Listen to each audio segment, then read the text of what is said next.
What's up, Game Day? I'm Barry Basketball. And I'm Susie Spirit. And we're here to talk about what your child athlete is learning in their devotional this week. Your child athlete learned about a carnivore plant called the pitcher plant, which uses sweet nectar to lure in its prey, but then eats them. The reason we learned about that is because we have an enemy out there. And the enemy often lures us in with little things, like a little cheating or a little white lie and things like that. But at the end of the day, those little things add up and we end up being consumed by the enemy. And that's what your child athlete learned this week at Game Day. We'll see you next week.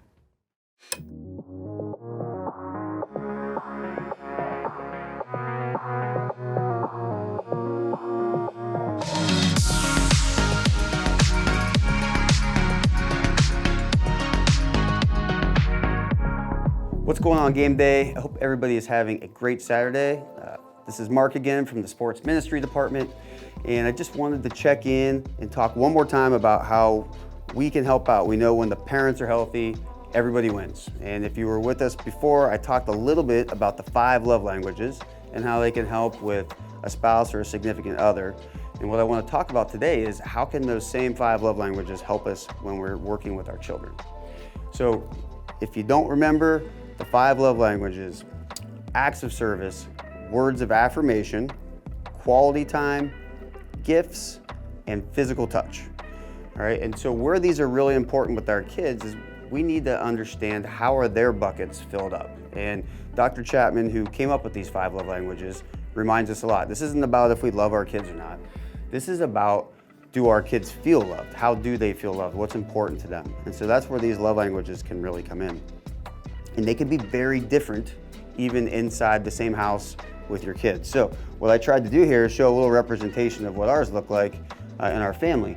So what you'll see in here is that quality time, for example, is something that's in the top 2 for our whole family. So that helps us when we're trying to reconnect as a family. We try and lean into quality time as a way to do it. But there's also big differences. Gifts may be, again, really important to one child and is at the bottom of another. So we have to be aware of the differences and kind of think about that when we're finding ways to interact.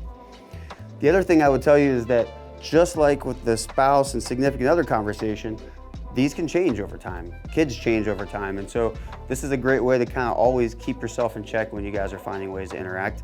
Take these quizzes and don't guess. Take the quizzes and figure out how you can connect better going forward. Just like before, we're gonna have resources for you in the lobby so you can find ways to actually take these quizzes, whether it be online or with paper tools, and figure it out. And one thing I'll tell you, if you've now taken part, hopefully, in both of these types of quizzes, put the information in front of you guys as a family, put it on the door and use it. My wife had this suggestion and we kept our love languages actually in front of us in the kitchen all the time. And so, especially in tough times, it was a good reminder of what was important and what was filling up the bucket of the other person that you were trying to love on. So that's it from here. I hope everybody has a great rest of their game day Saturday. Thank you very much.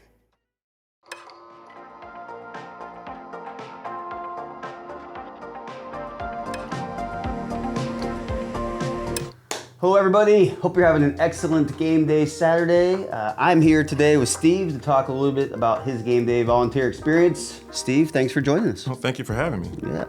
So first question, what is it that you do here at Game Day or have been doing at Game Day? I'm a referee here at Game Day. I've been doing it since the start. Okay. So, which is how long again? About 8 or 9 years, about 8 or 9 years. That's awesome, that's Yeah. great. So how'd you get connected? Started from the beginning, how'd you get connected here? Oh, to be honest, I've been volunteering here at Grace since about 2008, to be honest with you, in different capacities, safety team and different things. And when I seen this opportunity come, it kind of was like a different kind of energy. So it kind of re-energized me as far as volunteering. You know, as a volunteer, when you're doing a lot of volunteering, you need to switch it up every now and then just to stay really engaged in it, you know? Agreed. So I really felt good about this one, and it's been a blessing. Awesome. So how's it changed you? You've been doing it from the beginning, so how's it changed you? Well, during the pandemic, it kind of saved me. I mean, because we're in a house. This was the one way to get out and kind of let some steam off and then just have some fun and laugh with the kids. And mentally, it just was like just a mental health break day for me, you know what I mean? Yeah. So What would you say to people out there who maybe don't know much about Game Day? What would you say to them that maybe they don't know?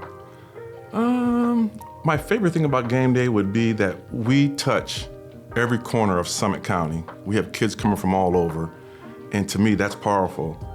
And for the families that come, if you're not a person or a family that attends Grace Church, go to a service.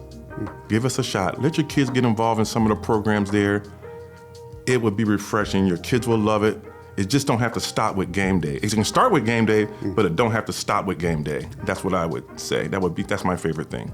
That's awesome. Yeah. I love it. So Cool. Well, thanks everybody for joining us. Hope you have a great rest of your game day Saturday. Thanks.